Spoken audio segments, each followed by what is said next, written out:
नमस्कार दोस्तों, मैं आपका इंग्लिश गुरु दीपक मेहता आज फिर आपके सामने एक अंग्रेजी ग्रामर के टॉपिक को लेकर उपस्थित हुआ हूं। आशा करता हूं कि आपको ये टॉपिक अच्छा लगेगा।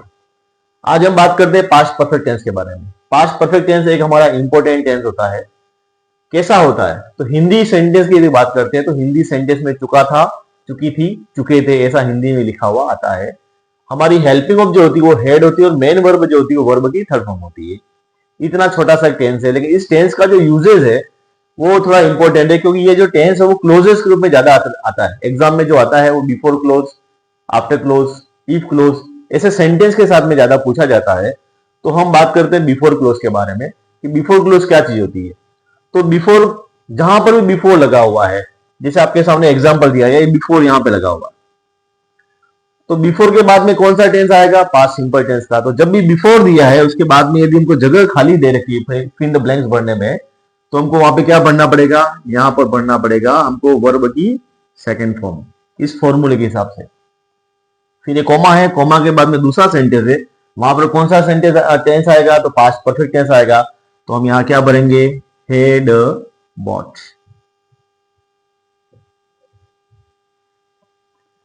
उसी तरह से दूसरा फॉर्मूला है, उसमें बिफोर हमको बीच में दिया हुआ है, तो बिफोर ये हमारा बीच में दिया हुआ है, तो बिफोर के बाद में क्या आएगा?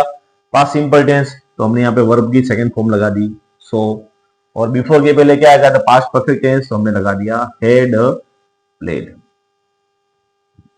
इस तरह से हमारा बिफोर का क्लोज काम करता है। अब बिफोर वाला जो क्लोज होता है उसमें होता क्या? तो उसमें दो एक्शन जो होते हैं वो चल रहे होते हैं। उसमें एक एक्शन हमारा खत्म हो चुका होता है, उसके बाद में दूसरा एक्शन शुरू होता है। ऐसे दो एक्शन को बताने के लिए, जिसमें एक एक्शन हमारा खत्म हो चुका है, समाप्त हो चुका है, उसके बाद में दूसरा एक्शन हमारा शुरू होता है, ऐसे दो एक्शन को बताने के लिए हम बिफोर आफ्टर क्लोज को यूज करते हैं। बिफोर के बाद हमेशा वर्ब सेकंड आती है, मतलब पास्ट सिंपल टेंस आता है। इस बात को याद रखना पड़ेगा बढ़ने के लिए कि बिफोर के बाद हमेशा पास्ट सिंपल टेंस आता है। बिफोर और आफ्टर जो होते हैं वो हमेशा क्या होता है कि पास्ट सिंपल टेंस और पास्ट परफेक्ट टेंस को साथ में लेके चलता है। लेकिन बिफोर के बाद हमेशा वर्ब सेकंड आती है, आफ्टर के बाद हमेशा हेड प्लस वर्ब थर्ड आती है। इस चीज को याद रखेंगे तो ये हमारा क्लोजेस का जो सेंटेंस है वो हम पूरा भर पाएंगे। इसमें जो बिफोर वाला जो सेंटेंस होता है वो हमेशा सेकेंड एक्शन होता है, और ये जो एक्शन होता है वो हमारा फर्स्ट एक्शन होता है। जो पहला काम समाप्त हुआ है वो हमारा हेड प्लस वर्ब थर्ड होता है, और जो सेकेंड काम होता है यहाँ पर, इसका मतलब पहले फुटबॉल खेल चुका है, उसके बाद मैंने उसको देखा है। यहाँ पर मैं सब्जी खरीद चुका हूं, उसके बाद मैंने खाना पकाया है। तो जो कार्य पहले होता है उसको हेड प्लस वर्ब की थर्ड फॉर्म के साथ बताते हैं, और जो कार्य बाद में हुआ है उसको हम वर्ब की सेकंड फॉर्म के साथ बताते हैं। लेकिन याद यही रखना है कि बिफोर के बाद हमेशा वर्ब सेकंड आती है। ऐसा हमको छोटा सा ये हमको ध्यान में रखना है। अगला जो क्लोज है वो हमारा आफ्टर क्लोज। अभी हमने बात की थी बिफोर के साथ साथ में आफ्टर की बारे में बात की थी। तो बिफोर और आफ्टर दोनों ट्विन सेक्टर्स है। तो जैसे बिफोर का यूज होता है वैसे ही आफ्टर का यूज होता है, लेकिन आफ्टर के साथ में हमेशा क्या आता है? तो आफ्टर के साथ में हमेशा पास्ट परफेक्ट टेंस का सेंटेंस पहला आता है। मैंने आपको बताया है कि जो सेंटेंस आफ्टर के साथ जुड़ा होगा वो एक्शन पहले हुआ होगा, जो काम बाद में हुआ है वो आफ्टर से अलग वाला सेंटेंस रहेगा। आफ्टर के बाद हमेशा हेड प्लस वर्ब की थर्ड फॉर्म आती है। तो ये जो फॉर्मूला है उस फॉर्मूले के हिसाब से हमने देखा आफ्टर कहां लगा हुआ? बीच में लगा हुआ है। तो आफ्टर के बाद में हमारा क्या होगा? Head watched. और आफ्टर के पहले क्या होगा? तो सिंपल टेंस के हिसाब से हो जाएगा मेड। उसी तरह से यहां पर आफ्टर हमको आगे दिया हुआ है, तो आफ्टर के साथ में क्या आएगा? तो पास्ट परफेक्ट, तो हेड वॉश्ड, और उसके बाद में पास्ट सिंपल टेंस, तो यहां पे हो जाएगा नॉक्ड। इसका मतलब कपड़े धोने का काम पहले हुआ है और दरवाजे को नॉक करने का जो काम है वो सेकंड काम हुआ है। ऐसे दो एक्शन, एक एक्शन खत्म हो चुका है उसके बाद दूसरा एक्शन शुरू हो रहा है।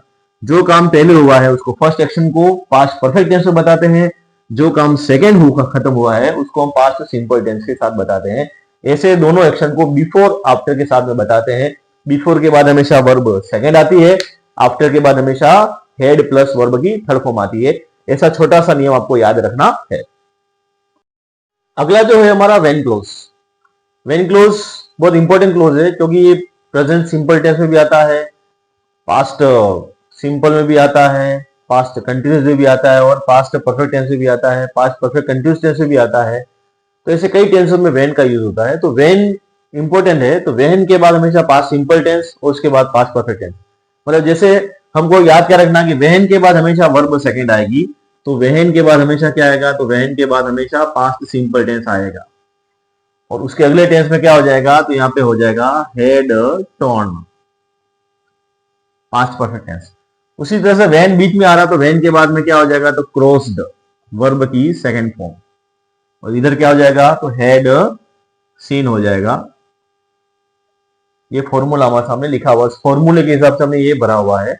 अधिकतर जो क्वेश्चन जो होंगे वो हमको इसी तरह से भरने वाले दिए जाते हैं। उसी तरह से एक क्लोज होता है बिफोर या सिंस क्लोज।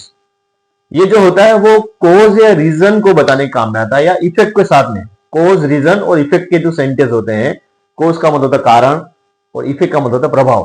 कारण प्रभाव वाले जो सेंटेंस होते हैं उसको बताने के लिए ये बिफोर और सिंस को यूज में किया जाता है। जो भी कारण होगा उसके साथ में हमेशा पास्ट परफेक्ट टेंस होगा, और जहां पे इफेक्ट पड़ेगा उसके साथ में पास्ट सिंपल टेंस होगा। अब यहाँ पे सेंटेंस आपको दिया हुआ है, यहाँ पे बिकॉज लगा हुआ है, तो बिकॉज के बाद में जो हमको दिखाई दे रहा है ऑल हिज फ्रेंड हिम, और हमको वर्ब दिए लीव, राम वाज सेड, तो बी वर्ब दिए, तो यहां पर हमको वॉज भरना है। बी की सेकंड फॉर्म होती है वॉज, और यहां पर हमको क्या भरना है, हेड लेफ्ट। यहां पे क्या भरना है, हेड लेफ्ट। अब आपको पता चलेगा कि ये जो कारण है हमारा रीजन है, इस रीजन की वजह से इस सेंटेंस में क्या पड़ा, इफेक्ट पड़ा। क्या पड़ा है, इस रीजन की वजह से इसमें इफेक्ट पड़ा है कि राम के सभी दोस्त चले गए इसलिए वो उदास है। तो ये इफेक्ट है हमारा, सेड वाला जो सेंटेंस बन रहा है वो क्या बन रहा है, इफेक्ट वाला सेंटेंस बन रहा है। और ये जो है वो हमारा रीजन क्लोज है, इसमें रीजन दिखाई दे रहा है कि वो उसके दोस्त चले गए हैं इसलिए उदास है। तो ऐसे दो सेंटेंस को जोड़ने के लिए बिकॉज और सिंस का भी हम उपयोग करते हैं। अगला जो हमारा जो होता है वो कंडीशनल सेंटेंस का क्लोज होता है। कंडीशनल सेंटेंस की जो अनफुलफिल्ड कंडीशन होती है, कंडीशनल सेंटेंस क्या होता है, तो तीन प्रकार के कंडीशनल सेंटेंस होता है। एक कंडीशन का नाम होता है ओपन कंडीशन, दूसरी का नाम होता है हाइपोथेटिकल या इमेजिनरी कंडीशन, और तीसरी का जो नाम होता है वो होता है अनफुलफिल्ड कंडीशन। तो पहली की जो कंडीशन है वो हमने पास्ट सिंपल टेंस और प्रेजेंट सिंपल टेंस में पढ़ी हुई है। तीसरी जो कंडीशन है वो अनफुलफिल्ड कंडीशन है, वो हमारे यहाँ पे क्या होती है, तो इफ क्लोज में हेड प्लस वर्ब की थर्ड फॉर्म होती है, और मेन क्लोज में should would could have plus verb की थर्ड फॉर्म होती है। अब इसमें क्या होता है, एक क्लोज हमको भरा हुआ मिलेगा, एक हमको ब्लैंक मिलेगा। तो जो खाली क्लोज रहेगा उसको हमको भरना पड़ेगा। तो इन दोनों को देख करके हम उसको आसानी से भर सकते हैं। जैसे यहाँ पर सेंटेंस हमको लिखा हुआ, इफ क्लोज हमको ब्लैंक दिया हुआ, और मेन क्लोज में वुड हैव वर्ब की थर्ड फॉर्म दे रखी है, वुड हैव वर्ब की थर्ड फॉर्म को दे रखी है। तो हमको यहाँ पे क्या भरना है, हैड वर्कड। उसी तरह से ये इफ क्लोज का जो सेंटेंस है वहां पे हमको हेड प्लस वर्ब की थर्ड फॉर्म भरा हुआ है, मतलब ये हमको भरा हुआ है, तो हमको क्या भरना है, ये भरना है। तो हम करेंगे वुड हैव गॉट। कितना इजी हो जाता है, ये टेबल हमको थोड़ी सी ध्यान में रखनी पड़ेगी। तो आसानी से हमारा ये 1-2 नंबर का जो क्वेश्चन आता है वो हम इसको आसानी से कर सकते हैं। उसी तरह से हमारी कीवर्ड होती है बिफोर, आफ्टर, व्हेन। लेकिन इसमें कुछ कीवर्ड ऐसी होती है जो प्रेजेंट परफेक्ट टेंस, ये जस्ट, ऑलरेडी, रिसेंटली, एवर, ये कुछ प्रेजेंट परफेक्ट टेंस की कीवर्ड होती है जिसको पास्ट के टाइम के साथ में दिया हुआ होता है। तो हमको उसमें पास्ट परफेक्ट टेंस भरना होता है। कैसे होता है, यहाँ पे जस्ट दिया हुआ हमको ये, और यहाँ पीछे यस्टरडे दिया हुआ है, पास्ट का टाइम दिया हुआ है। तो ये यस्टरडे और जस्ट दोनों को हम जब देखते हैं तो हमको यहाँ पे क्या भरना पड़ेगा, हेड पेड भरना पड़ेगा। उस समय हम प्रेजेंट परफेक्ट टेंस नहीं भर करके पास्ट परफेक्ट टेंस को भरेंगे, क्योंकि यहाँ पे जस्ट दिया है लेकिन साथ में यस्टरडे दे दिया है, पास्ट का टाइम दे दिया है। उसी तरह से यहाँ पे ऑलरेडी है और साथ में यहाँ पे, सॉरी मैं लिखना भूल गया, लास्ट डे। तो लास्ट पर डे दिया हुआ है, तो यहाँ पे क्या हो जाएगा, हेड सबमिटेड। यदि यहाँ पे लास्ट प्लस डे नहीं दिया हुआ होता तो यहां पर होता has submitted, present perfect tense भरते। लेकिन यहाँ पे लास्ट प्लस डे हमको दिया हुआ है, इसलिए हम यहाँ क्या भरेंगे, पास्ट परफेक्ट टेंस भरेंगे। ऐसा एक छोटा सा टेंस आपके सामने मैं लेकर उपस्थित हुआ हूं। आशा करता हूं कि आपको ये मेरा पढ़ाना अच्छा लगा होगा। तो आप मेरे चैनल को सब्सक्राइब कीजिए, अधिक से अधिक लोगों में शेयर कीजिए, कमेंट कीजिए और लाइक कीजिए, और ये मेरी जो ज्ञान गंगा है वो अधिक से अधिक लोगों में प्रवाहित हो सके, ऐसा आप सार्थक प्रयास कीजिए। धन्यवाद।